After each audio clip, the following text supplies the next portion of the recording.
ప్రతిరోజు సామెతలలో జూన్ 27వ తారీఖు సామెతలు 27వ అధ్యాయంలో ఉన్న 27 వచనములు. రేపటి దినమును గూర్చి అతిశయపడకుము. ఏ దినమున ఏది సంభవించునో అది నీకు తెలియదు. నీ నోరు కాదు అన్యుడే, నీ పెదవులు కాదు పరులే నిన్ను పొగడదగును. రాయి బరువు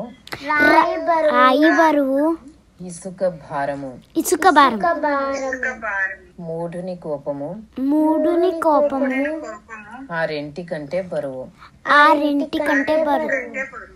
క్రోధము క్రూరమైనది. కోపము వరద వలె పొర్లున్నది. దోషము ఎదుట ఎవడు నిలువగలడు? లోపల ప్రేమించుట కంటే బహిరంగముగా గద్దించుట మేలు. మేలును కోరి స్నేహితుడు గాయములు చేయును. పగవాడు లెక్కలేని ముద్దులు పెట్టును. కడుపు నిండినవాడు తేనె పట్టునైనను త్రొక్కివేయును. ఆకలి కొనిన వానికి చేదు వస్తువైనను తియ్యగా ఉండును. తన ఇల్లు విడిచి తిరుగువాడు గూడు విడిచి తిరుగు పక్షితో సమానుడు. తైలమును అత్తరును హృదయమును సంతోషపరచునట్లు చెలికాని హృదయములో నుండి వచ్చు మధురమైన మాటలు హృదయమును సంతోషపరచును. నీ స్నేహితునినైనను నీ తండ్రి స్నేహితునైనను విడిచిపెట్టకుము. నీకు ఆపద కలిగిన దినమందు నీ సహోదరుని ఇంటికి వెళ్ళకుము. దూరములోనున్న సహోదరుని కంటే దగ్గరనున్న పొరుగువాడి వాసి. నా కుమారుడా జ్ఞానమును సంపాదించి నా హృదయమును సంతోషపరచుము. అప్పుడు నన్ను నిందించు వారితో నేను ధైర్యముగా మాట్లాడుదును. బుద్ధిమంతుడు అపాయము వచ్చుట చూచి దాగును. జ్ఞానము లేనివారు యోచింపగా ఆపదలో పడుదురు. ఎదుటివాని కొరకు పూటబడిన వాని వస్త్రము పుచ్చుకొనుము.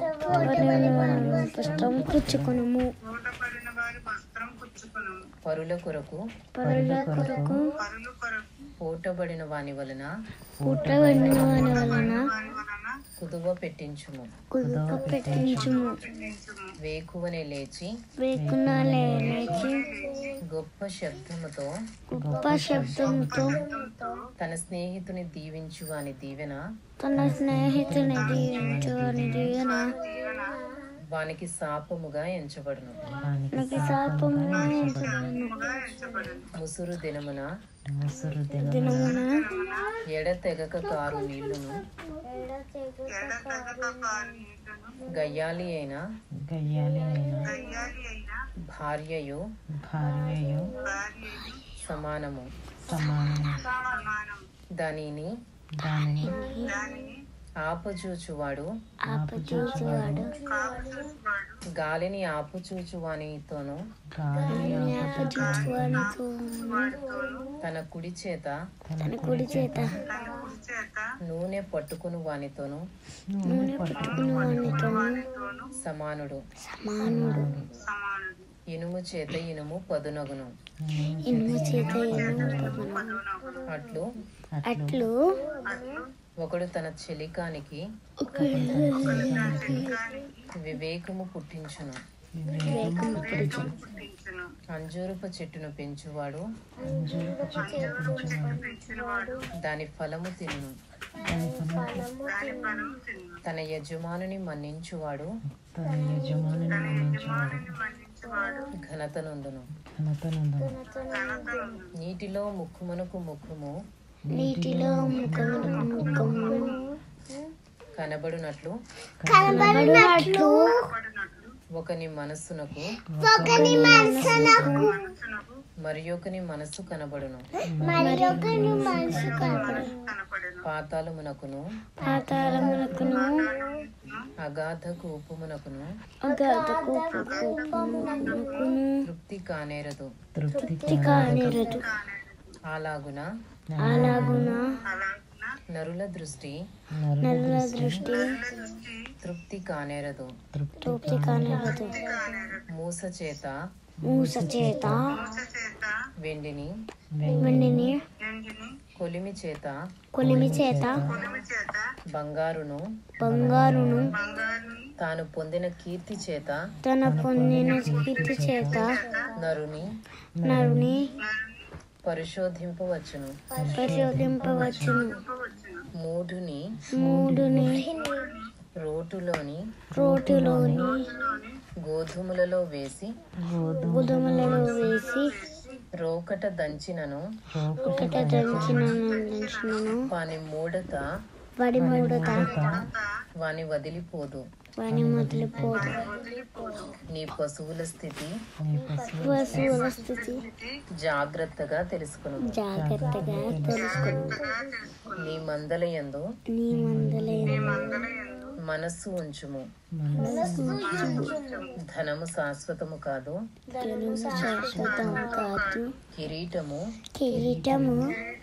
తరతరములు ఉండునా.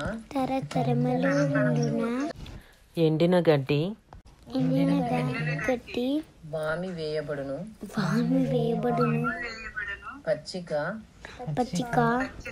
కనబడుచున్నది. కొండగడ్డి ఏరబడి ఉన్నది.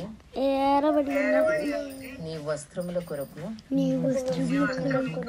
గొర్రె పిల్లలున్నవి.